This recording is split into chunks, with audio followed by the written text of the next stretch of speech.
moment to breathe, grab a beverage or two. We got professional guests with lots of stories for you. So take a seat right here and join us on Careers Over Beers. Thank you all for tuning in. This is Careers Over Beers podcast. I appreciate you listening or watching or whatever you're doing. I have a special guest in here today who you probably have seen on TV before.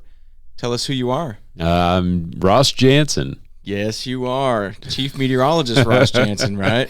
That stuff's not important. No? I should have introduced myself as Chief Podcaster Jesse Krause. There you go. Everybody needs a title these They days, do. right?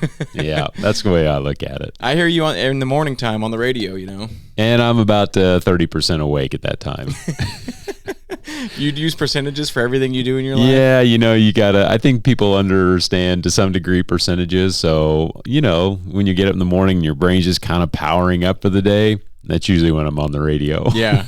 It's not full strength when I'm on the radio. Well, you sound good. I mean, you're the perfect podcast host. You got that broadcast voice, you know. Yeah, see, I don't know. I mean, I guess when I hear my voice, I think, oh, it sounds okay, but I hear other voices out there, and I think it sounds so much more authoritative. Yeah. Nobody likes their own voice, though. You know? I think that's true. I think that's very true. Do you ever have... Why in broadcast, the first few times you watch yourself on TV or you hear yourself on the radio, you think, it's so weird. It takes a while to adjust to that. Oh, definitely, yeah. It drives me nuts when I listen to myself on this podcast. Like, what was I doing? Why do I sound like that? Yeah. You brought a guest on yourself, too, now. Yep. I brought with me Little May. She goes on TV with me just about every night. There might be one night a week where she doesn't make it into the Weather Center, but she's following in some very big footsteps after Millie passed away in 2019. Yes, rest in peace, Millie. Yeah, went about a year. I needed to let my heart heal, and then May comes into my life. So some people have asked, how I came up with the name May, but I guess I decided that after Millie passed, my next dog was going to be a female. Her name needed to start with the letter M, and so I just decided that may the love of Millie live on forever. There you go. Came up with May. I like it. I thought you were going to say something like it's the best month for weather. Well, I hadn't thought about that, but, it kind of is. It's a good month. It is, yeah. Hey, we're experiencing some good weather now, finally, right? This has been a really rough summer. Yeah. In fact, I think in digging through the records, some of us will remember 2011 and 2012 because we had so many 100-degree days that summer. This summer by itself, even though we didn't have that many, we had like 27 100-degree days, which is still more than twice as many. It's just the lack of rainfall. I mean, since July 1st, we haven't even had 3 inches of rain. Yeah. It's hard to have green grass when you have so little rain. Oh, yeah. Everybody's garden did horrible this year, too, including mine. The tomatoes. Everybody's telling me, I didn't get any tomatoes this year, and I think it was because it was just so hot. I do, too, yeah. They did horrible. The yeah. plants got really big, but there was no fruit coming from them. Yeah, and my plants turned out okay. I think I got one small batch of salsa, and that was about it. And, yeah, it's just credit. It just goes to show that weather doesn't work in your favor. Well, you're hosed. Yeah. Well, we're drinking some Blue Moons today. Let's do it. This is your beer of choice, right? Yes, it is. You get one of these every now and then. It just makes the day that much better. It does. It's refreshing. Getting that orange slice in there, too. You got to drink it with an orange. Yeah, that's absolutely right. I think May wants some. You going to let her get a drink of that? Hey, now, come on. This is my beer. I shouldn't tell the story, but I will. But, Millie one year, somebody gave her some wine, and maybe too much wine, because at the end of the night, she kind of came over to me and just kind of fell over at my feet and slept so well that night. And I knew something was up because I beat her out of bed the next morning. Yeah. I was up and she was still sleeping, and I thought, well, that's kind of strange. Yeah, I've had a couple dogs get into the beer stash sometimes before, They enjoy it. Yeah, you don't want to make a habit out of it, but it's they live. Things happen. Live to see another day. They do, yeah. They might have had a little fun, too, while they were at it. All right, Ross, cheers, sir. All right. Delicious, as always. Man, it hits the spot. Nothing like it. There's no other beer that really gets served with orange, is there? I don't think so. It's just these Not Blue that I can Moons. think of. Yeah, I mean, Blue Moon it's just so refreshing. Yeah. It's fantastic. So wheat. Yeah, it's a wheat ale. And now Blue Moon's coming out with some other lines of different beers that they've got that are also pretty good. I've had some of their, like the Light Sky one. Yeah, the that one. tangerine That's what peel. I'm thinking of. Yeah, it's Yeah, good. Those are very good. So, All right, man. Well, you are the chief meteorologist now. Tell me about your journey getting there. I've always been fascinated by weather since I was little. And I tell most people 4th grade is my earliest memory of being interested in the weather. Just something about watching blue sky and then the right ingredients can come together and you can go from essentially no dangerous weather at all to having something so violent like a tornado, and you just need the right combination of wind, humidity, heat, and you can get something like that stirred up. So, it's been a lifelong passion of mine.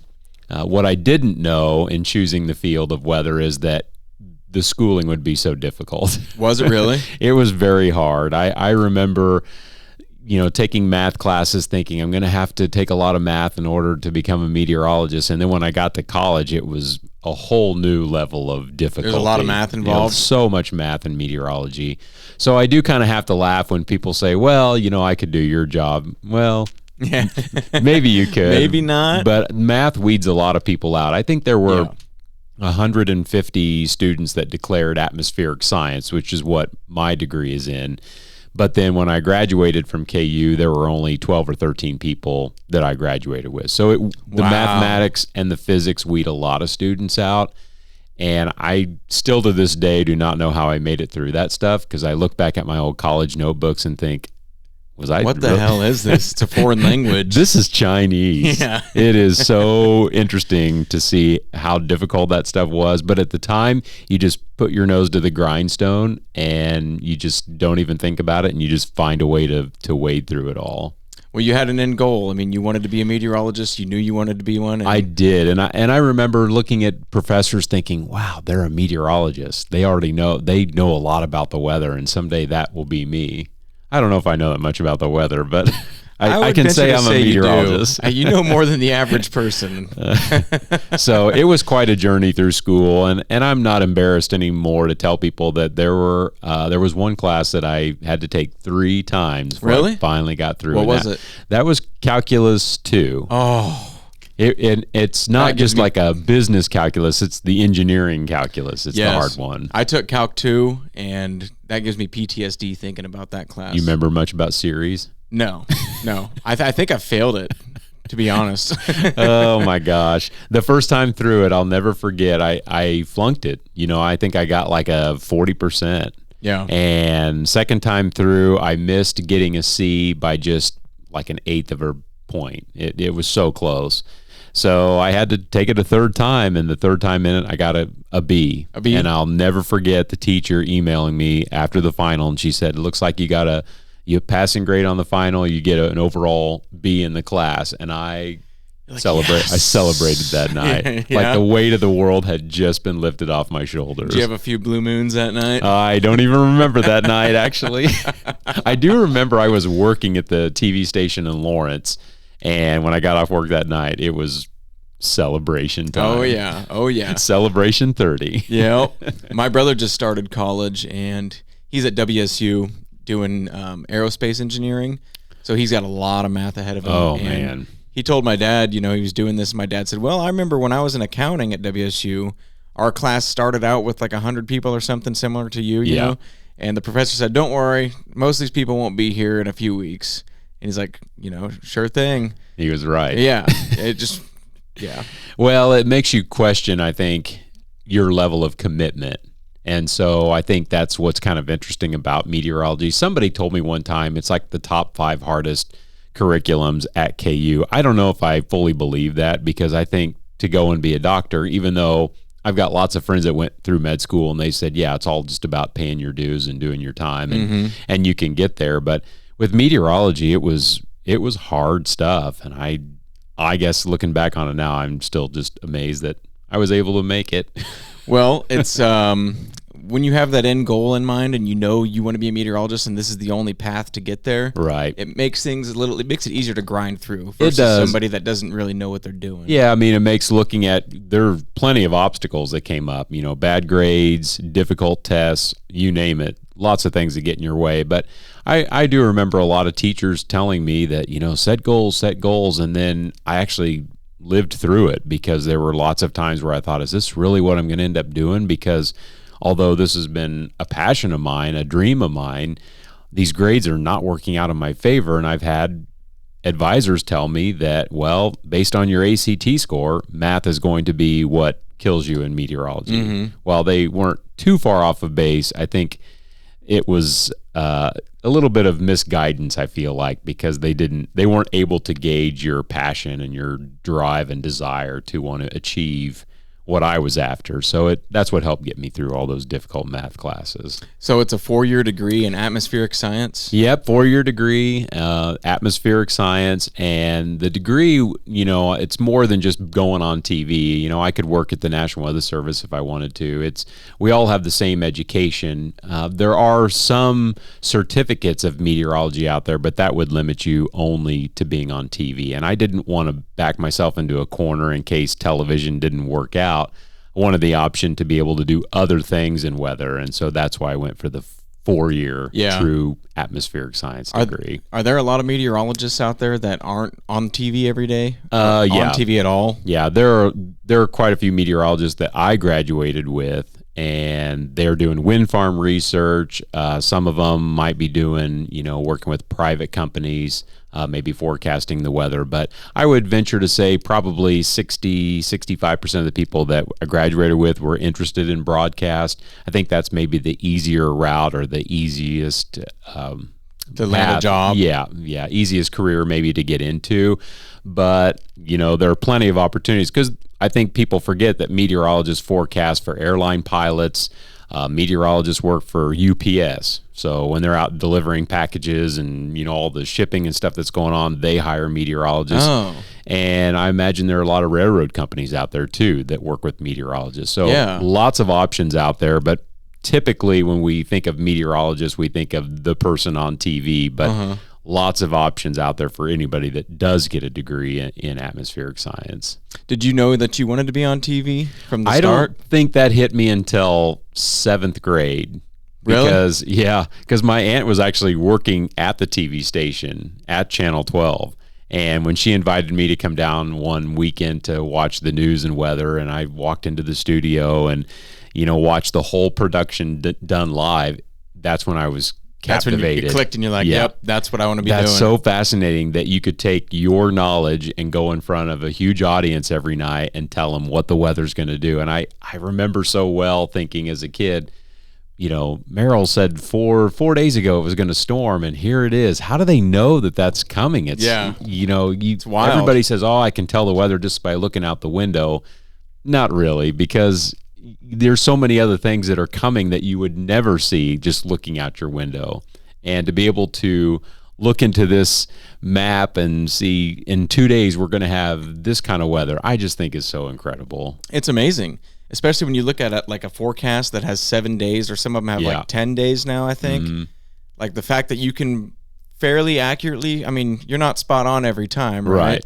No. But it's impossible to be spot on every time with all the variables. In our head, we want to think that we're always spot on. But the fact of the matter is, after about 6 or 7 days, our skill does trail off.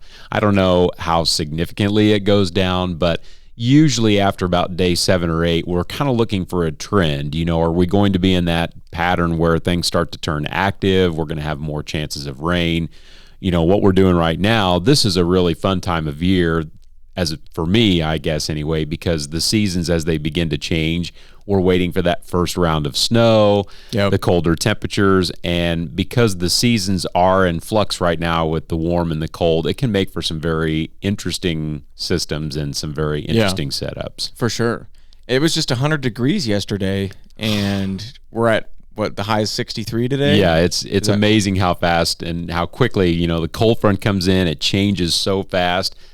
That's what I love about fall in Kansas, because we're all sweating and going, where's the front? Where's the cold front? And then when it hits and the wind switches, it's just like you come out of a pressure cooker and you feel so much better stepping outside when it's not a blast furnace in your face. You feel like when I feel this, it always just feels, I walk out and I take a deep breath and I'm like, it's football, you know, football season. Absolutely. You can feel that, you know, in the air. This has been just this summer, I don't know. I think this is one that we want to forget, even though years from now we'll talk about, I remember 2022, it just didn't rain. It wouldn't rain and we had a lot of hot weather, and there's so much stress on landscape, plants, animals, humans. I don't know. For me, hot weather is okay as long as it comes in very small doses and it's, you know, cut in half by some rain. Yeah. But this summer we didn't have those breaks. No, I mean, I enjoy the good hot days when I'm at the lake and stuff like that.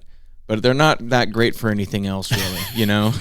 Because we all walk outside, we're like, it's too hot. And we turn back around. Yeah, turn it back around. Go back to the air conditioning. Yeah. And all those cattle, too. You saw that this summer, didn't you? That were dying out there? Yeah, there was a Garden City. There was a feed yard out there that just the right combination of heat, humidity, and it warmed up so quickly.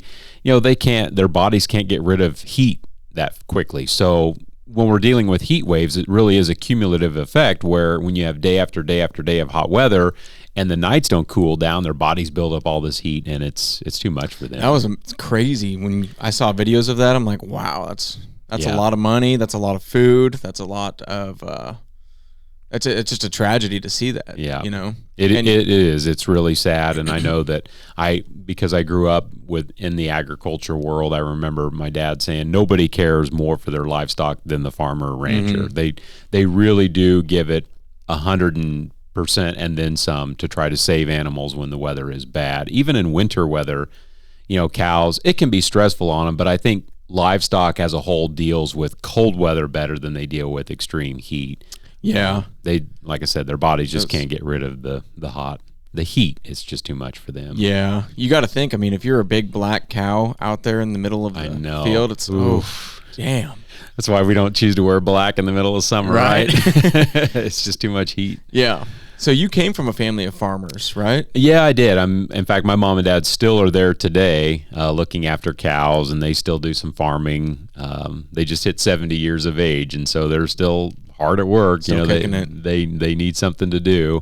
But I think that's where I learned to appreciate hard work and a full day of physical labor, because at the end of the day, you can kind of step back and realize, oh, wow, look at all the stuff that I accomplished today. Yeah. So farming and ranching certainly isn't for everyone. I know for whatever reason, my heart was in the clouds or my head was in the clouds. My heart was somewhere else. But you have to really love that lifestyle, because otherwise it will eat you up in a hurry. It'll toughen you up, though. You know, there's something to be said for people that have bucked bales and worked out. I mean, definitely so. And talking with my dad about the drought this summer, you know, for them, a lack of rain means a busted crop and no income. For me, a lack of rain means my yard looks like crap. Right.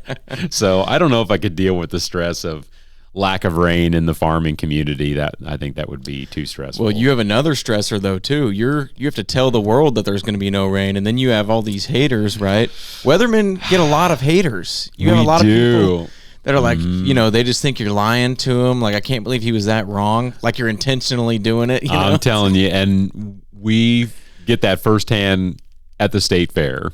Everybody coming by saying, "Where's the rain? Where's the rain? Why won't you let it rain?" And I had this lady come up and tell me, she said, "You know, I know it's not your fault, but you're the closest person to the weather, and so I feel like I can yell at you for it." People are the worst.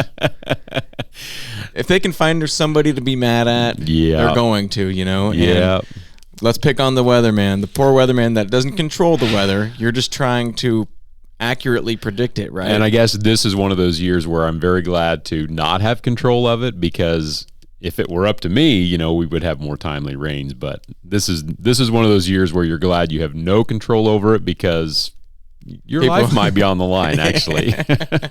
Well, people act like you have some dial back there that you're turning that says more rain. Turn the heat up a little. Yeah. Oh, let's turn it down for the weekend. And next week we'll turn it back up. Yeah. I'm just in the marketing of weather, that's for sure. Yeah.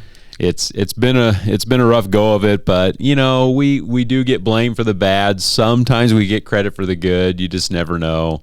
But ultimately, at the end of the day, our job is really just about keeping people safe, and I think that's something that we don't take lightly. We think about that a lot, especially in the wake of some of the rough days that we've had already this year with the Andover tornado and some that of the was other severe crazy weather events. Were you in the studio watching that live? So that day was well forecast to have severe weather potential, but what I'll always remember about the Andover tornado of 2022 is that storm, as it went through Wichita, just didn't look like much. It looked like a shower, and as it got east of Wichita, the right ingredients, and we get a tornado. And we heard from our storm chaser that there was a tornado, and we were already on TV talking about some other storms north of Wichita, talking about what had gone through the city.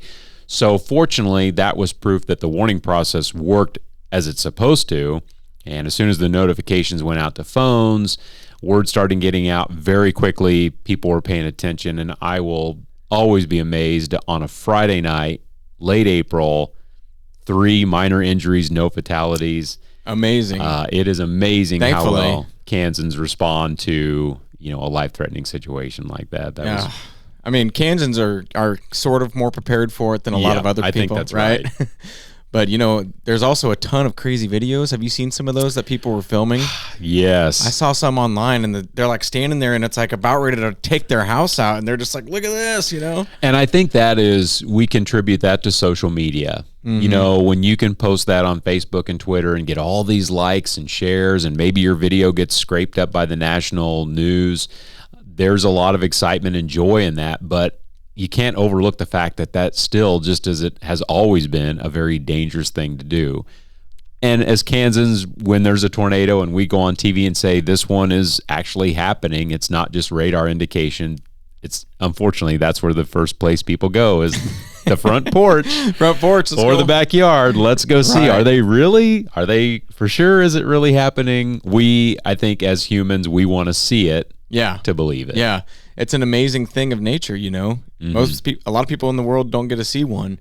Even people that live in Tornado Alley. I have always, it's funny you mentioned that, because Merrill would tell me in all the years he lived in Kansas, he had never seen a tornado. Yeah. And when I first started working at Channel 12, I'd probably seen at least a dozen or more.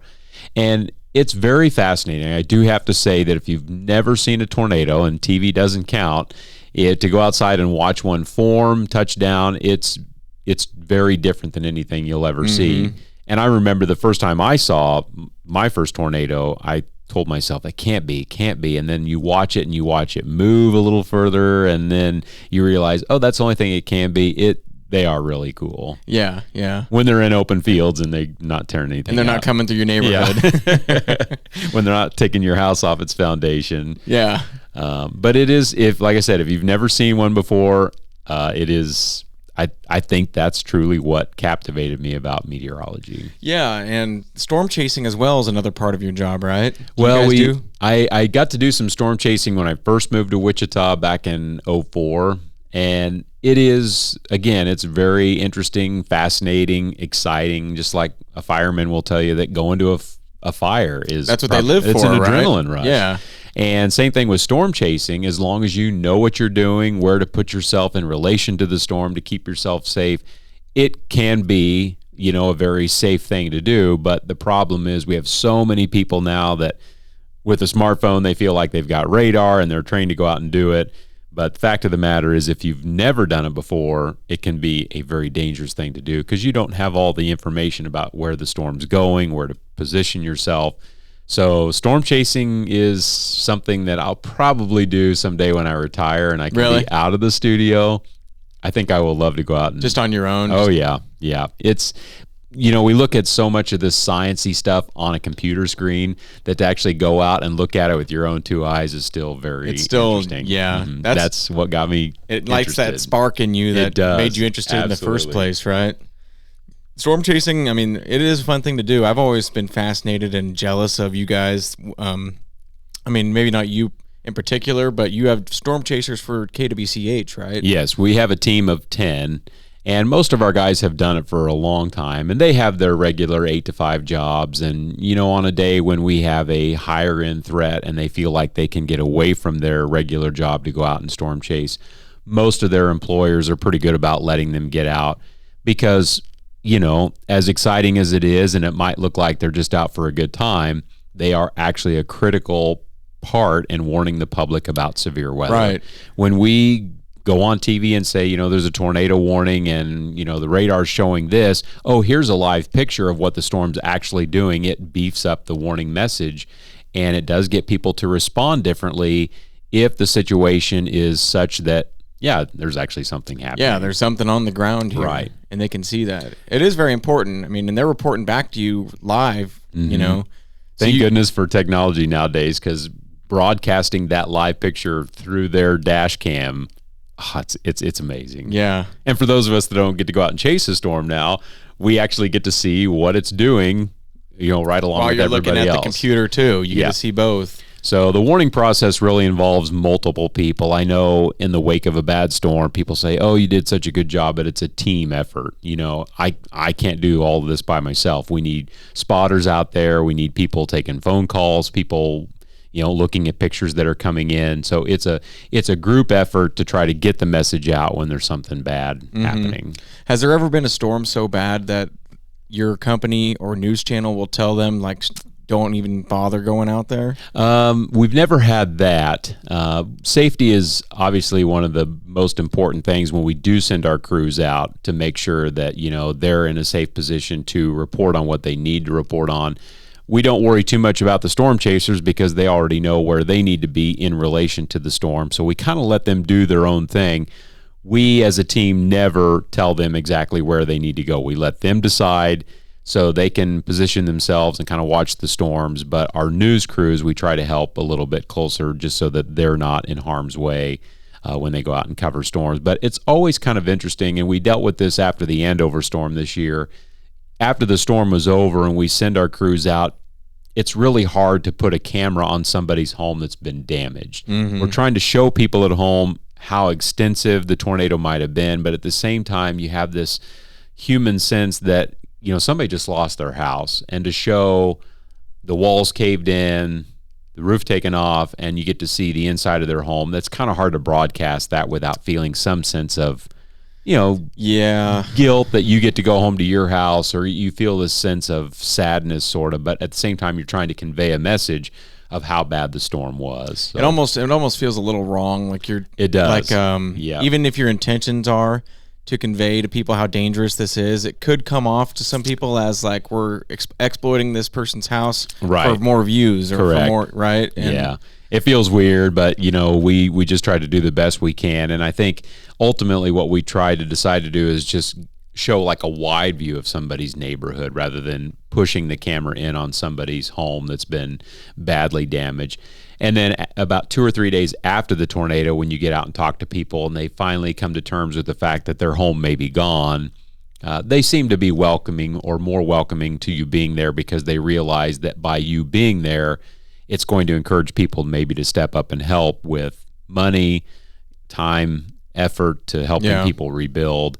So there's kind of a double-edged sword there, where initially it's like you feel sad for broadcasting a damaged home on TV, but then it does get the word out that they're going to need help. It shows you how real it is. It's not just some fantasy thing happening that you hear about in movies or TV. Like, take people's houses out. It's a real thing. Yeah, and we're just glad that people were paying attention that night. I often tell people we're so lucky in Kansas that we have basements, because think of how violent the tornadoes in Oklahoma have been, and when you get south of Kansas and the water table changes, a lot of those people don't have basements. They have designated storm shelters that might be below ground, but the basement is still the safest place to be. Getting below ground, getting underground is the best place, because the winds in a tornado strengthen as you come off the ground. So if you can go the opposite direction, you're putting yourself in a better position to ride it out and be safe. Now, an F5 is the highest category for a tornado, right? Yeah, EF5? EF5, and that would be winds above 200. Above 200. Above 200. So I was looking this up a little bit, actually, before having you on, and the highest wind speed ever recorded on planet Earth, do you know what it was? I don't know what this is. I should know. It was in Oklahoma. I think it was 99, or was it 90? The 99 tornado was pretty big. I know El Reno might be the widest tornado ever recorded, but I don't think the wind was as bad as maybe 99. But there's one that I looked up on Wikipedia, like the highest recorded wind speed, I think it was like 390 miles an hour, and it was in Oklahoma in the 90s. Okay. From a tornado. Yeah, that would make sense. I mean, I know we've had some tornadoes that have produced winds above 300. And the reason why tornado winds can get to be that magnitude, but hurricanes won't, is simply size of the storm. I mean, when you're constricting the winds to the size that we see with tornadoes, they're going to have a tendency to produce stronger winds. But hurricanes, because they might be spread out over 80 to 100 miles, aren't necessarily going to have the strength of winds that you would find in a tornado. Yeah, they're not going to get up to like 300 usually. No, they're not going to be that. And the easiest way to draw a comparison is thinking of a figure skater. You know, when they draw their arms in closer to their body, and the circulation is much quicker then because it's a tighter space. So think of that with a tornado, smaller than a hurricane. The tighter it is, the more likely the more you get it's whipping winds around in there. You can get stronger winds. Yeah. You think it's possible to strap yourself to a bar like on Twister and ride through a tornado? Depends on what that bar's anchored to. I still love that movie, and when it's on TV, I got to stop for like 10 minutes, and then I realize how fictional it is. It's not. You don't think that could happen? Oh man, that movie is. But then again, The Wizard of Oz. You know, when Dorothy gets picked up in the tornado and the witches, you see her riding around on the inside of the tornado. You think, no, it's not possible. There is no eye to a tornado, which confuses a lot of people. They think there's an eye to a tornado. Like in a hurricane, there is a dead eye. You could Yep. fly through even, right? Yep, you could go through the eye of a hurricane and it would be calm winds and sunshine, but not with a tornado. And second and third graders have a hard time believing that. Really? You're trying to tell me there's no eye to a tornado? Nope, it couldn't happen. So don't even try. You can't get to the eye of the tornado. Don't even try. But the threat really isn't even the wind as much as it is the debris in there, right? Right. Yeah, the debris is what is most deadly because it's moving at 150 or 200 miles per hour. So imagine shingles and nails and stuff flying at that speed. It's broken glass that often proves to be really deadly. And with hurricanes, it's all about the flooding and the storm surge. So that's a little bit different of a beast. I don't know which one, I always find it interesting. Which one would you rather ride out, tornado or hurricane? Well, the tornado is over much quicker. Yes. And you have a much better chance of it dodging you because it has such a narrow pathway, right? Yeah. But if we're talking like taking it head on versus a hurricane, I think I'd rather stick out a hurricane, wouldn't you? Yeah, see, I don't know. I think that that's a tough one because with hurricanes and the storm surge and the flooding, just about all the water is going to, you're going to have mold, you're going to have rotten sheetrock, you're going to have a lot of stuff that you have to replace. So would you rather have a tornado just bust everything up and start that way? I don't know. It's really tough to think about when you get down to it. But I'm always fascinated because hurricanes, it may be approaching you for days. Tornadoes, hey, we've got an afternoon, an evening, and then it's over. Right. But hurricanes, you're staring at this monster for days coming your way. Just like, are we in line, or is it going to go 50 miles east? You got to watch and see. Do you think that like a lot of these tornado shelters, most of them in schools and stuff now are all above ground? They have like a gymnasium that's rated for Ep55, and I always wonder and question, like, is it possible to be above ground and withstand something if it's like a 300-mile-an-hour? I think it is. I think if they reinforce it enough, you get enough concrete reinforced, I think it would withstand the strong winds. You always wonder about what's flying around in a tornado at 200 miles per hour. Would it go through? But I feel like that stuff has been so tested over and over again that if they're actually going to go to the expense of building it, it probably has been tested enough to really withstand those kinds of winds. Yeah. But I was just in I guess it was like a cafeteria back early in summer, and I didn't realize, and I told the students, I said, if there were a tornado coming, we probably wouldn't stay in this room because there are a lot of big windows. And the teachers were like, actually, this is our Ef5 rated storm shelter. What? So there are covers that go over the windows to protect from broken glass flying through. And so it is a FEMA rated tornado shelter now that would withstand EF5 winds. And I didn't realize that. Man, that's just, to me though, like sometimes there's even cars and stuff Right. flying around. If one of those slams into a wall at 200 miles an hour, you would think there would be potential to break it apart, but I'm not a scientist. Yeah, and I think, like I said, I think in laboratories they test all that stuff time and time again, and so it's well understood that yes, this will sustain those kinds of winds if it were to happen. I saw a crazy video on Reddit of a F4 Phantom. That's one of the fighter jets we used to use in 70s and 80s, I believe. And they were testing nuclear reinforced concrete for like nuclear plants, to see if there's potential ever for a terrorist to run a plane into one of them. Oh, okay. So they have this concrete slab, and they're flying this plane into it. It's on a sled, but it's going the same speeds as it would in the air. Oh, I see. And it just disintegrates. The concrete doesn't even take a beating at all. There's not even like a divot or anything. The plane just disintegrates. And thinking about that, maybe those reinforced walls are strong enough, but I would still rather be underground. Yeah, and I think I would too. If I were at home during a tornado, the first place I would probably try to seek out is someplace underneath the staircase, because that is a spot where you don't have heavy objects right above you that are going to fall through the floor, but also you're below ground and it's a tight enough space that you should be well protected. But it's funny because when I do school presentations and I ask the kids how many can get under their staircase, the first student says, well, mom and dad have a lot of crap stored under there, and we can't get under there. Yeah.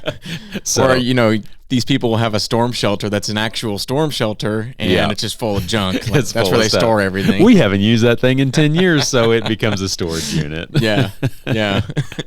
Now, if you're out on the road, let's say you're driving along, and you're in the middle of nowhere, no bridges. Well, actually, let's talk about that first. Bridges. Yeah, there's video out there from 20 years ago, people seeking shelter under an overpass. Not a good place. Not a good idea? Nope, not a good idea, because the winds, again, get stronger as you come off the ground. So if you climb that embankment and hide underneath those girders or the overpass, it's a terrible place to be. The winds are going to get constricted as they pass over, and so you're actually putting yourself in more harm's way, I guess you would think of it that way, by climbing the embankment.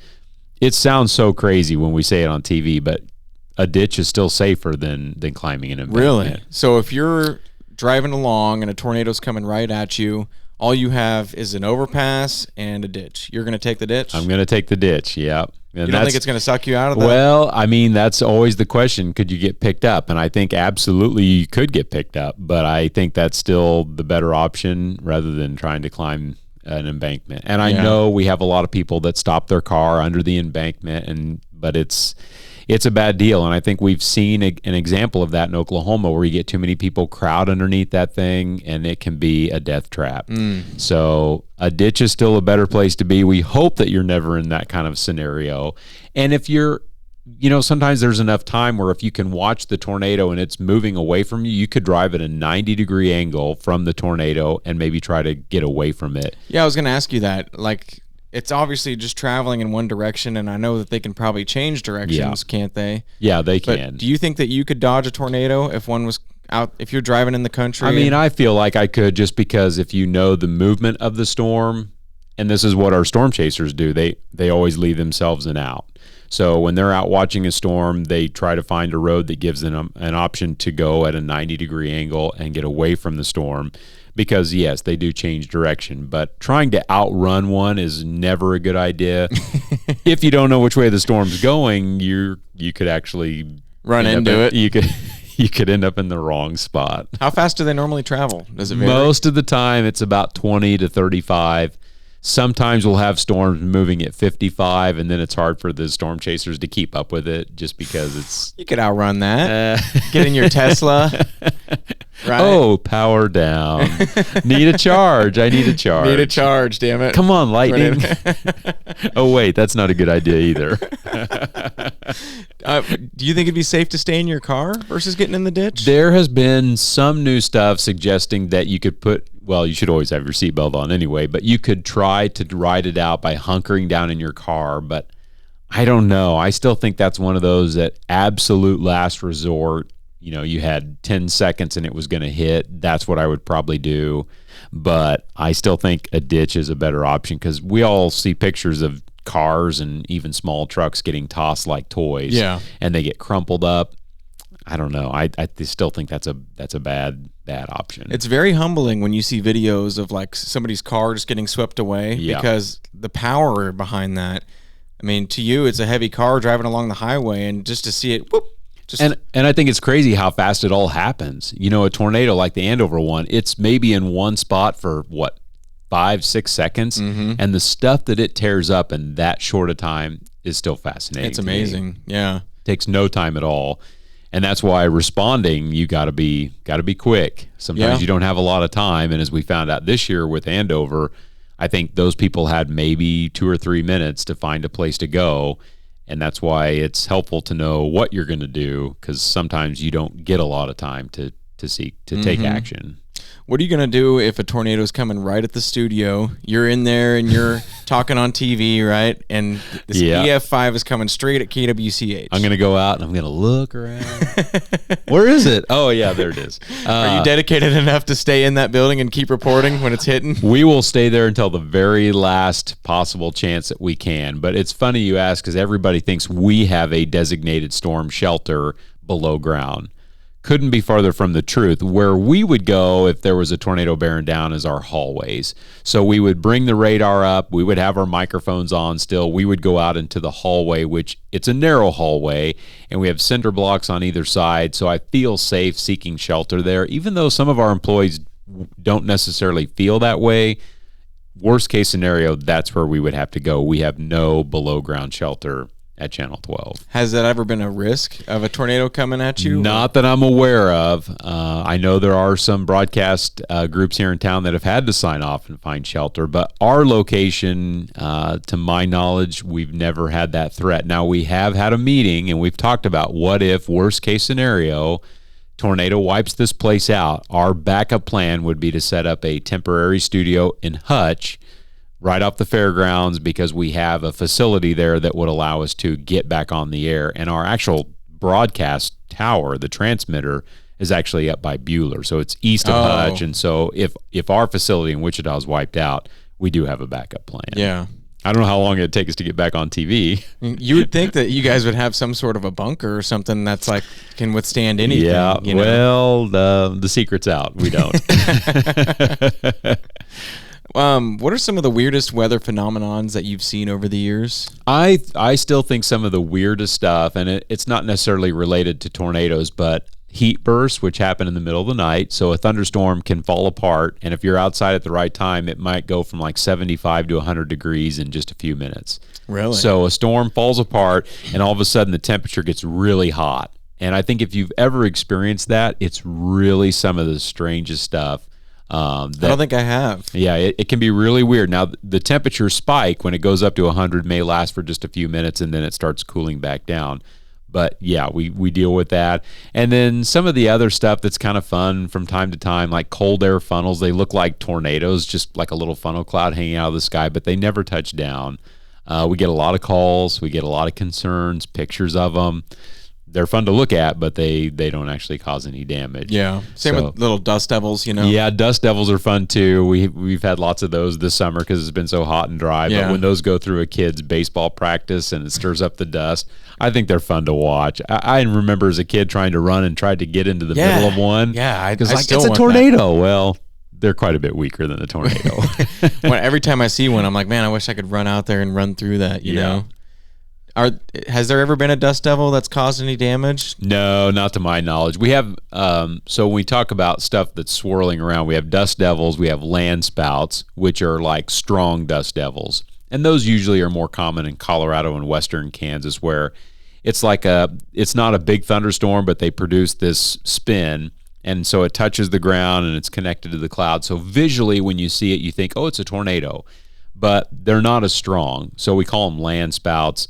Think of it like a strong dust devil, because that's really what they are. Okay. So there's some weird stuff out there, and it's not uncommon to get pictures of stuff that look like tornadoes, kind of behave like tornadoes, but most people are fascinated to know that tornadoes are still somewhat rare. You have to have the right ingredients to get a tornado. Now, they do happen here in Kansas, that's for sure. And then with the violent tornadoes like the Greensburg, the big Andover tornado from back in 2001, the Heston tornado, some people are familiar with that.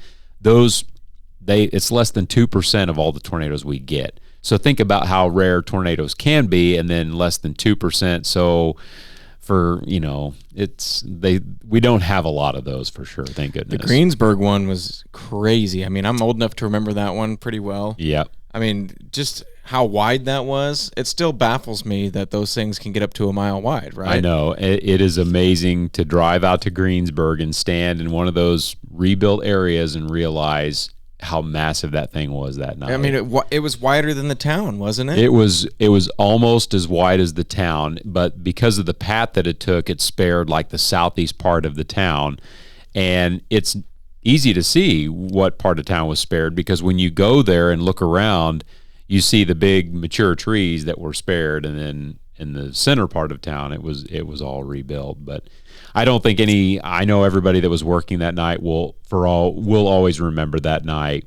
A well forecast storm. The chasers obviously played a critical role in saying, hey, this thing is massive. The Dodge City National Weather Service putting out the tornado emergency, which we don't see a lot of those in Kansas. Mm-hmm. Even though we have our share of tornadoes, those emergencies are reserved for, this is your last call to action. Tornado's coming. It's going to hit. This is it. And they put one of those out, and I think it saved a lot of people that night. Yeah, I mean, the fact that they can get that wide too, how is a funnel that wide and big? It's the strength and wind. If it's got the right humidity feeding into the storm and the right wind, it can grow to that magnitude. Now, usually when we see tornadoes of that strength, they're usually on the ground for maybe 40 to 50 minutes. And then it's almost like the storm has to take a break. It needs to take a breather and sort of reorganize. And so the big tornado usually will lift, and then it may go on to produce additional tornadoes. But yeah, that night, the tornado unfortunately didn't lift until it got just north of Greensburg. And then it hooked around to like the northwest and then fell apart. And I ended up going to work that night at 11 o'clock and was there until 6 a.m. the next morning, and then went back later that afternoon for more bad weather. It was like the whole weekend was full of tornadoes. It just unbelievable. I was gonna say, like, if there's crazy weather going on and stuff, you're probably working some long hours, aren't you? Very long hours. It's expected, and people that come to work here know that. But that we also have to remember that for meteorologists, they love and they feed off that kind of weather. So to ask them to work longer shifts in those kinds of scenarios, you get it. It's not a big deal because you're passionate about it. Right. It's exciting almost to you. And it's not like as a meteorologist, I'm going to go home and sit on my couch and, oh yeah, there's a tornado and ignore it. Right. You're going to be checking the weather anyway. Yeah. So you just will be at work helping contribute to keeping people safe rather than sitting at home and I'm looking at the radar anyway. I just will be at work.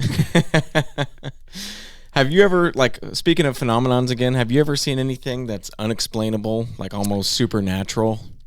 There are a few things, like pictures that we get, stuff floating or flying in the sky that people want to know what's going on. Like UFOs? Yes. Have you seen a UFO? I don't think I have. No? But I think there are some weird things out there flying around in our atmosphere that we don't know about. Yeah.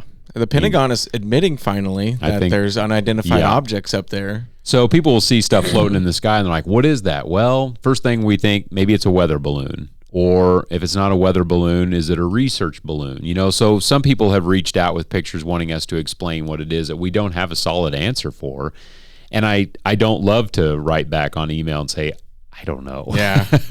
Because it kind of makes you look like you're not in tune with what's going on. But there are some things like that. It's better than making stuff up, though, right? Right. Yeah. We wouldn't want to do that, but there are things that happen that's like, oh, it's so cool, and I love it when people reach out and they pick our brains about what's going on, and there's a science behind it. Mm-hmm. I think that's still, and you can explain it, right? Yeah, stuff that we learned in school or has happened before, and somebody a lot smarter than me has made sense of it all, and we just get to pass on that study or that information, but. I would say other than stuff floating around, with the SpaceX stuff with Elon Musk, he's been putting all those satellites into space, and they're all perfectly aligned. That's crazy to see. Have you seen those? Yes. Actually, one night, for the first time, I think this was about 10 months ago, I saw with my own eyes that trail of lights. Yeah. And they lasted like 2 minutes, and then they were gone. It was fantastic. It looks like aliens. You don't know what it is. Yes, it's very cool. But it's just like a line of dots, and it's visible for, like I said, just a couple of minutes, and then they vanish. Yeah. Strange. Yeah. If you ever get a chance and you're listening to this, you should definitely look up when those are going to be around and go look at them at night, because it's like nothing you've ever seen. It's better than the International Space Station spotting. Yeah. It's better than watching for a satellite or a shooting star. I mean, that trail of dots in the sky gets people freaked out. Oh, yeah. Oh, yeah. Meteor showers are pretty fun to watch, too, Mm-hmm. And we get a lot of questions about space, which, that's not necessarily our forte, but we probably have some connection to some information that would help most people know where to look, when to look. And then, of course, we need the clouds to not get in the way of viewing. So we are connected to that sort of thing. My favorite is when we go out and we do school talks and second graders are like, Mr. Janssen, I have a question about tsunamis. Well, we're not tsunami experts, that's no that's tsunamis in the ocean. There's no tsunamis in Cheney Reservoir, right? No, there's not. And there are also not a lot of tsunamis in the sky either, that's my area of expertise. Yep. Not to get like too far into the conspiracy rabbit hole here, but there's conspiracies out there that there's weather manipulation going on. Yeah, I've only heard some of those, I suppose. What's interesting, after a long, hot summer, we have some people now bringing up cloud seeding again. Why don't they cloud seed to make it rain? And I don't have a lot of information on that, other than I remember as a kid, it was talked about, and for western Kansas, cloud seeding, but it was too expensive and the result was never beneficial enough to really keep it going. Oh, really? So cloud seeding, which would essentially be trying to somewhat manipulate the weather to get it to rain more in places that don't get a lot of rain, it was just too expensive, and so it was abandoned long, long time ago. But as far as I know, which is, again, another question we get a lot, do the wind farms have an impact on weather? Do the refineries have any impact? Anything that we're doing here on the ground that we're building has no major impact on the weather. Is still so much bigger than we are. Yeah. So we're not doing anything here on the ground that's affecting weather patterns. A lot of people are concerned, they're like, well, the storm split and went around Salina. So what is it about Salina geography that causes a storm to split? Well, storms naturally split anyway, but there's nothing about Salina that would cause a storm to split. There's nothing about Wichita that would cause a storm to split. Yeah. Even the two rivers, which, I don't know, it comes up a lot. Will the convergence of two rivers save the city from a tornado? I think there's going to be a day where we have a tornado and we find out, no, it didn't save us. Yeah. Well, there's a lot of like Native American legends and stuff like that. I know down in Fredonia, have you ever been down there? Yep. They have the two mounds. Oh, yes. On either side. Yep. My mom grew up there, so she always talked about this old Indian legend that a tornado will never pass through those mounds. And I don't think they have, and I think there's even been some crazy things happen where it's avoided it. But the only phenomenon where I know has lived for a long time and been proven wrong is the mound that's up by Topeka. It's southwest of the city, and I know they call it Burnett's Mound. And if you ever drive on the southwest side of Topeka, there's this huge mound, and everybody thought that would spare the city from a tornado. And then, like back in '66, a tornado came over the top of that, hit Washburn, and went right through downtown Topeka. So it's possible for a tornado to come over a big mound and do some crazy stuff.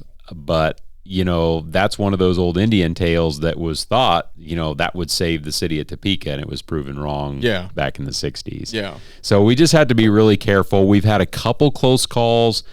I forget, it was a Sunday in May. I think it was back in 2012 or 13 where we had a storm come up by the airport, had a tornado, and then it just turned out the tornado lifted as it was coming into the city. But had it been on the ground, it would have gone right through downtown Wichita. So we had a close call that day. And we got, where our TV station's located on the north side of Wichita, we got pummeled with big hail. But south of us, across the heart of Wichita, that's where the tornado would have been. Wow. That would have been devastating. Yeah, I remember Merrill was still working with me at that time, and I remember looking at him thinking this might be the storm that proves us all wrong, that, the convergence of two rivers, as most people think, the keeper of the plains down there is saving the city. This one might be the one that proves us all wrong. Well, what's the percentage chance that you're going to have another blue moon today? Let's go with 80%. 80%. I like it. I like those odds. Can you tell us a little bit about the percentage thing? Let's talk about that, because a lot of people, I think, it's kind of misleading. Most people think about percent chance like, oh, well, what if I'm driving down the road and it's raining on me and the weather guy comes on the radio and says 80% chance, but I'm actually in rain. Isn't it 100? Yeah. So percent chance is kind of confusing because it's for a county area. So let's say for Sedgwick County, there's a 20% chance of rain. That means there's a 20% chance that somebody within a county area will get measurable rain. So it's a little confusing. Some people used to think, well, 20% of the time this kind of weather setup would bring rain. No, that's not what it means. It's one of those where I think people like percent chance, but it's confusing for some. So we like to say, there's an isolated storm chance, or if I say widespread or likely, you're going to get rain. Yeah. Today's case, everything this summer's gone around us. So everything lately has been isolated or scattered. If it's scattered, you get one here and one there. If it's isolated, it might be one storm over El Dorado and that's it.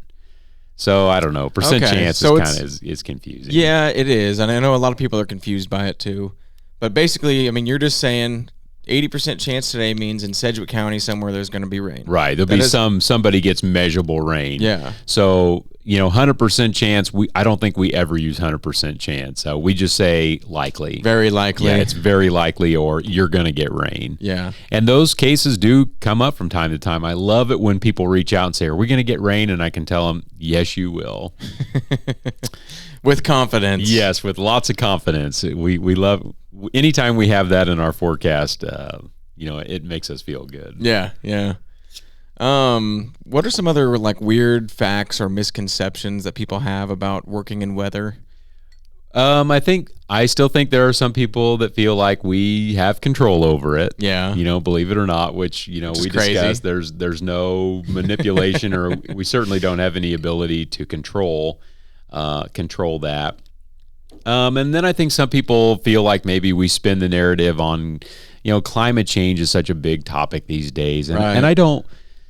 Here's my feeling about that. I don't really love to discuss it very much because I feel like it's a topic that is something I don't spend enough time dedicating to researching it myself, to really educate myself and know. I think the scientists and the weather world as a whole agree the Earth is warmer, but what comes next, I think, is so still up in the air. We just really don't know. So more things need to be researched and looked into, but I feel like there's a lot of panic out there. People feel like, in the next 10 or 15 years, things are going to be dramatically different. And I really don't feel like we know all the answers to what comes next. We struggle to figure out the next 7 days. How do we know the next 10 years? Exactly. It's kind of confusing. It's just it's a very controversial topic, and people like to choose their team, Yeah. You're either team climate change or you're a denier, which is crazy. It's like, can't we just we just all drink Blue Moon and enjoy life? Exactly. That's what I think. And, I don't really have an opinion on it because I'm definitely not an expert on anything that comes with weather or climate. But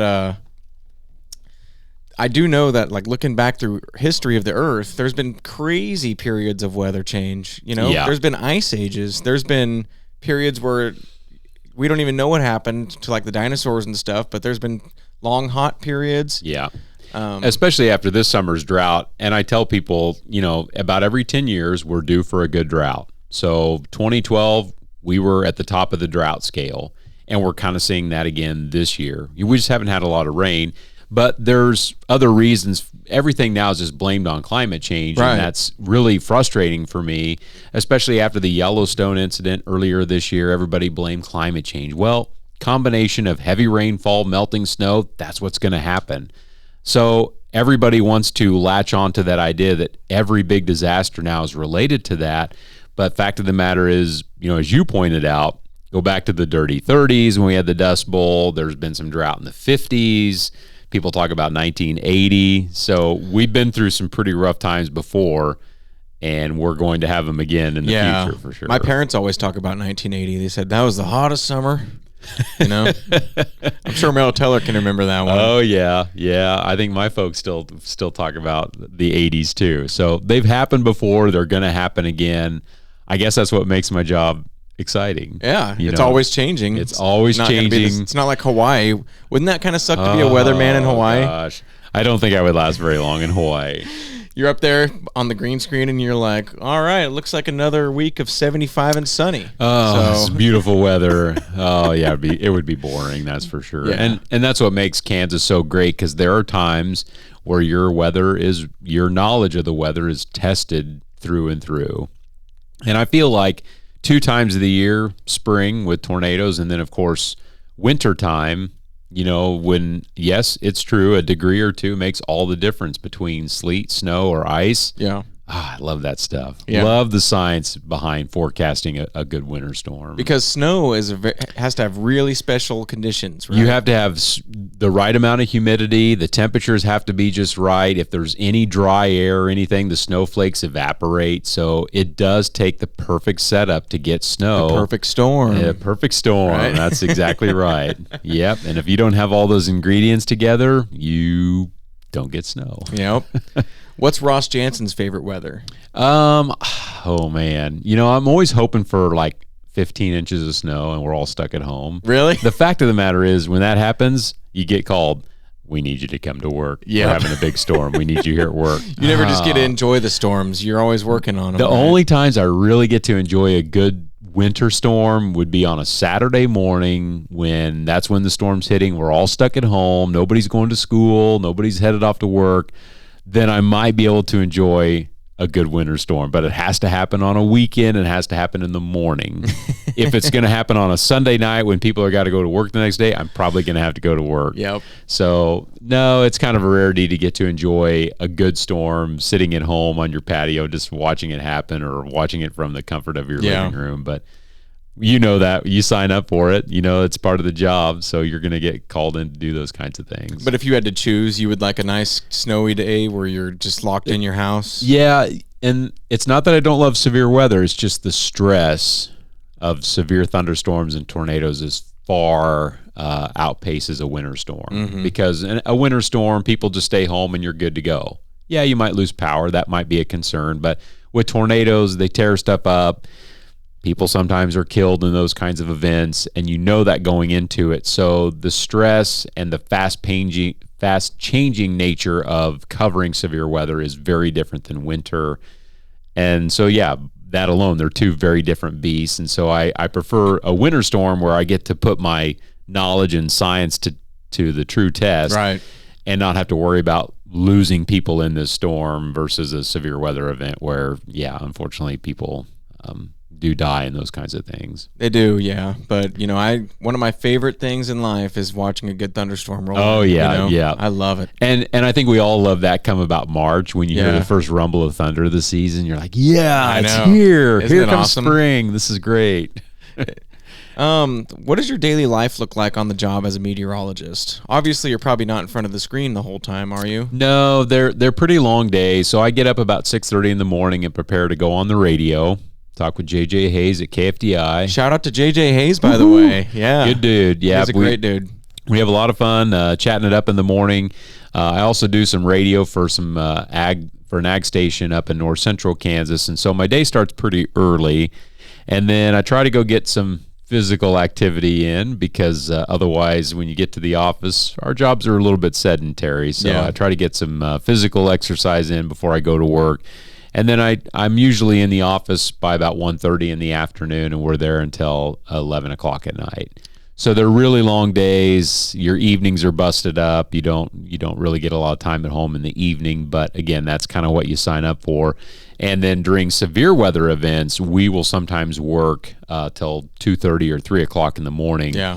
Those nights we'll be there as long as there's stuff on the radar. So they can be really, really long Is it ever tough dealing with going on screen every day, like having to look good? The worst part is when you've got a cold or you don't feel well. And you can see it in your face. Yep. You got to go on TV and you're like, oh, my voice. So we got partly cloudy skies. And you're forcing it. And you've got 3.5 to 4 minutes to deliver the weather. And everybody's watching and you're suffering through a cold. Those are the days you just want to disappear. You have it easier as a guy, though, because you get to wear a suit every day, right? Right. Viewers are harder on women than they are men. Oh, definitely. Yeah. They have to choose like a new dress or something every single time. You know, I've always found that females are hard on other females on TV. Yes. And males sometimes, you know, they're hard on females on TV. So everybody's really difficult on women on TV. Yeah. For a guy, I could wear the same black suit for the next 6 months. I don't think anybody would know. No. You're like, Ross looks sharp again today, right? You wouldn't know. I'll change up my shirt, change up my tie, hopefully change your underwear. But the suit, you'll never know. You don't get to sit behind a desk usually either, so you can't fake it with just some shorts on. Right. It can't be like the sports guy showing up in shorts and T-shirt and then just throwing a suit coat on. It doesn't work that way for a weather guy. Yeah. But that's okay. You know, we love what we do, and, you know, you're just expected to look sharp when you go on TV. Now, this is kind of a rude question, but I'm ready. If somebody doesn't have very good facial features, or, you know, let's just say they're ugly, right? Do they have a slimmer chance of becoming like a meteorologist on TV than somebody that, you know, I would. That looks like Ross Janssen? Well, let's be careful about that. I'm getting older now. I do say that appearance, it's a big part of it. Unfortunately, TV, it's all about look and presentation. So, yeah, unfortunately, if you don't have the look, it is a little bit harder, but you can still, I think if you don't have the look, you can still be on TV. You're just going to have to work that much harder, I think, to overcome. Yeah. You better be a rock star in the other areas. Yeah, you got to make up for it in the end of it, but it does make it a little bit more difficult, I think, if you don't have the look for TV. So, yeah, I don't know. I think we're all guilty of, we see somebody on TV and we want to critique that person very closely. So it helps if you're at least in the ballpark of, you know, you're presentable and you look okay, then you'll be right. Okay. I mean, nobody's probably too ugly. It's just like the way you present yourself and dress. You can, even an ugly person, if you get the right nice fitting clothes, you clean your hair up and stuff, you can.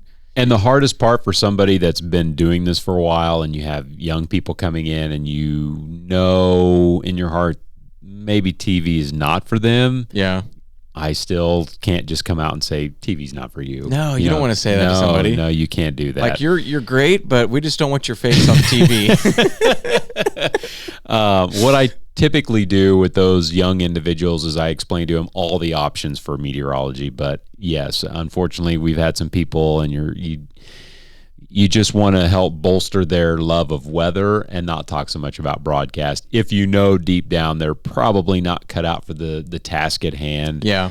Like I said, unfortunately with TV, it's one of those where it's kind of unforgiving sometimes. It is. I mean, you also have to be a good speaker. You have to be articulate. You can't crumble under pressure. Right. Do you ever have you had times where you've messed up and said something wrong? Early in my broadcast career, I think when I was still working in Lawrence, the graphics were looking at Texas because there was something going on in Texas. I don't remember what it was.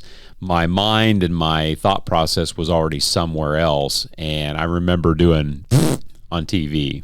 Oh, really? Wasn't a toot. I just, with my mouth, I just made this noise on, and I'm thinking, oh my gosh, get it together.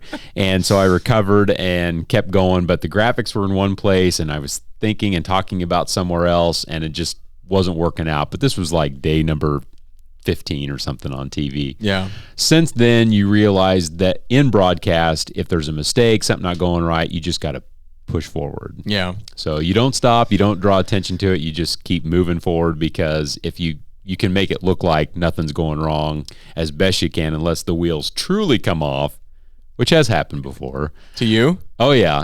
The graphics freeze, or we've had an instance where all the maps and stuff just start going on their own. And you're just like, huh.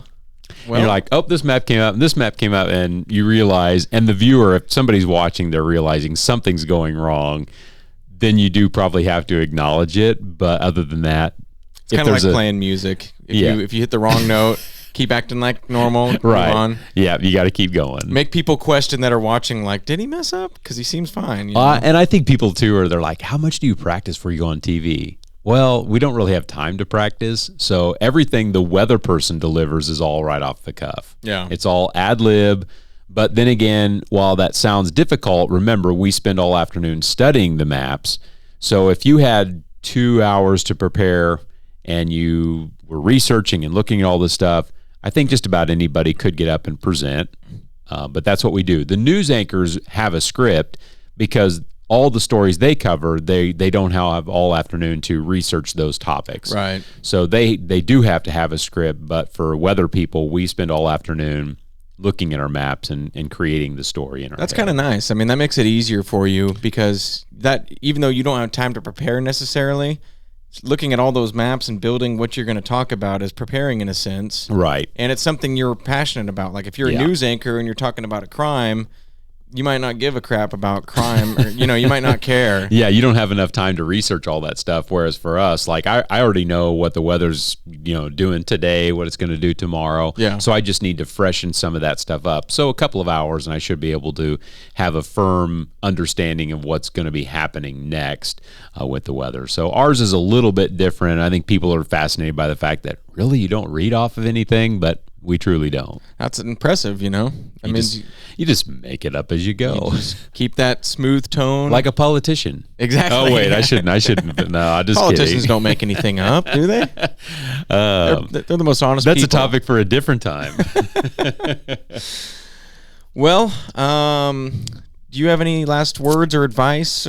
Like if somebody wanted to be a meteorologist, what would you tell them? I would say go for it, but be prepared to work your tail off. It's a very rewarding path to go down and something that, you'll take with you forever. And, you get a chance. If I wasn't doing TV, I would still be looking at weather maps every day because I find it so fascinating to know what the weather's going to do next. And I can't imagine waking up not knowing what's today's weather going to be like. And I would say what's a little frustrating now is we all have apps. Well, your app says it's going to be 85, your app says this, or the app said this. But weather is so much more complicated than just getting it from an app. Yeah. So I love the weather and I would be looking at maps even if I weren't doing TV. But meteorology is very fascinating. It's a hard program of study, but it's one of those, looking back at it, I'm glad that I did it. And anybody that's interested, I would encourage them to pursue it. Mm-hmm. If somebody took all my meteorology classes away and said, do it again, I might do something different. Really? Yes. I'd probably go do yard work or landscape or something like that. Oh, yeah. You like to be outside. Like to be outside, like to mow, like to do yard work. Mowing is satisfying. That's for sure. I love mindless, an escape from the world, Yeah. an escape from email and phone calls. it. Yeah. Love it. I do too. I really do. It's very relaxing. You brought up a good point though, with like all these apps now, everybody's looking at their phone for weather and stuff. Do you ever see being a meteorologist or even a weatherman becoming obsolete in the future? I don't think so because we'll always need that life-saving information. Yeah. And your app, it can give you an hourly forecast. It can give you the day's forecast. But then we all know, especially living here in Kansas when the storm's on the move, your app is only maybe 20% useful. Yeah. So there's always going to be that need for life-saving information, and that's why I think a meteorologist, it won't be in my lifetime if we're ever replaced. It will be many, many years down the road. Think of it like this, with the medical field, there's no app out there to get a prescription. If it were so easy, to have an app to self-diagnose, get a prescription, well, that's never going to happen. That's the worst thing, is to try to self-diagnose. Get on Google and you find out you have a brain tumor all of a sudden. Same thing with your dog. Yeah. You don't want to Google what's wrong with your dog because you think they're dying. Exactly. My dog's dead tonight. They will not be alive in the morning. It's the worst thing to do. So it's one of those where unfortunately we live in the app world where the app tries to simplify everything. Well, with weather, even though we do it and we just look it up on the app, the weather's so much more complicated than anything that we get from the app. Yeah, and like you were saying earlier, like all these companies and things that require meteorologists to be on deck, giving them data, Yeah. that's never going to go away either. And as far as like the apps go, to me, it's nice to see the human part of it, the human aspect. Right. When you're up there talking about it, I might be able to see on my phone, oh, there's tracking a tornado coming up this way, but it's nice to hear you sitting there telling us on TV, like, this is what's going on. Right. We think this could be happening. This shocked us too. And blah, we found that, during breaking weather situations, people come back to television for information. So your app might be your first line of getting notified about something going on, and then tornado on the ground, you're probably going to go to your TV. And so that's why I think that I'm not saying that we're fully secure in our jobs, but I feel like meteorology is one of those where it's, we're going to leave it alone for many years to come, because there are those moments, especially in the plains, where it changes quickly, and that's what we're there to do. I agree, yeah. And like that's a great point. Everybody's going to go to the TV if there's a tornado on the ground in their area. Yeah. You're not going to sit on your phone and wait for it to update. Our chances of being obsolete are like Blue Moon being obsolete. Hopefully never. Hopefully never, no. Long after we're gone, probably. Yeah, it won't be in our lifetime. Well, do you have any last words you want to tell the world? I don't think so. I mean, there's really not much exciting to know about me other than, I love the weather and enjoy yard work. And as you can see today, I also like being in jeans and a T-shirt. Hell yeah. Hell yeah. Drinking Blue Moon. Well, it's kind of cool that you get to become like a face almost of a city. Like Merrill Teller. When you think of him, like he's an icon of Wichita, right? And one of the nicest people that you'll ever meet. Really learned a lot from him. And the thing I appreciate most about Merrill is that, there were days where it's like, partly cloudy or mostly sunny. It doesn't really matter. But there are days where it does matter. And so let's save our, intensity for those days where it does count, and not sweat the small stuff. Because in TV, yeah, sure, we make a mistake every now and then, but when you can't make a mistake is when you've got a tornado moving into a city, and you need to deal with that differently than you will just about every other day. So yeah, because then you have real lives on the line. And stuff. Very smart guy. I appreciate all the stuff that I learned from him over the years, and very, very lucky to get to carry on doing something that I enjoy doing. And it's been a wild ride. 19 years I'm coming up on, and man, that's crazy. It's amazing. Time goes fast. Are you going to try to work till you're really old, or are you going to call it quits as soon as you can? I will call it quits probably before I'm 60. So, there you go. And I'll go do something else. But the television industry is changing very quickly.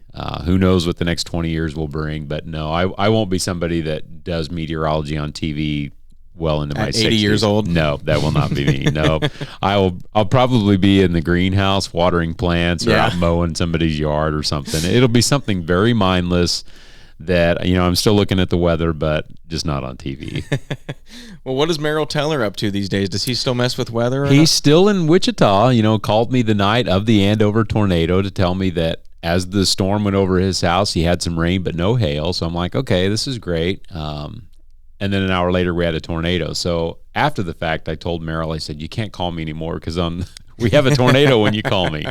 But all kidding aside, I talked to him that night, and he just called to report the weather. But he's still in town and checks in with us from time to time, but enjoying his grandkids and, a well-deserved break from television. It's a real grind. I think, all the newscasts that we do and public appearances, we put in a lot of hours. Oh, yeah, yeah.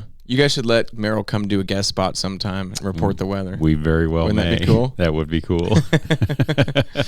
All righty, Ross. Well, thank you so much for coming on today. And you betcha. Yeah, we really appreciate you, what you do for the city, what you do for the weather community, and just the community in general. Well, I love weather, and I can't say that I love being on TV because that's not my first love, but I love weather and I love the science, and I enjoy helping people plan and prepare for what's coming next. You can actually say that you're making a real difference, You're getting people ready when I try.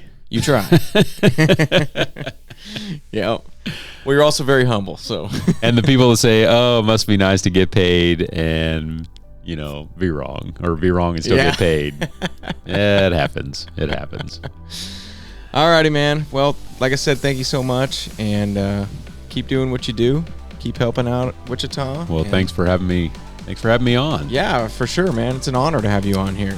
Well, appreciate it very much. Yeah. So we'll be in touch, and good luck with everything, and cheers, sir. All right. Thank you.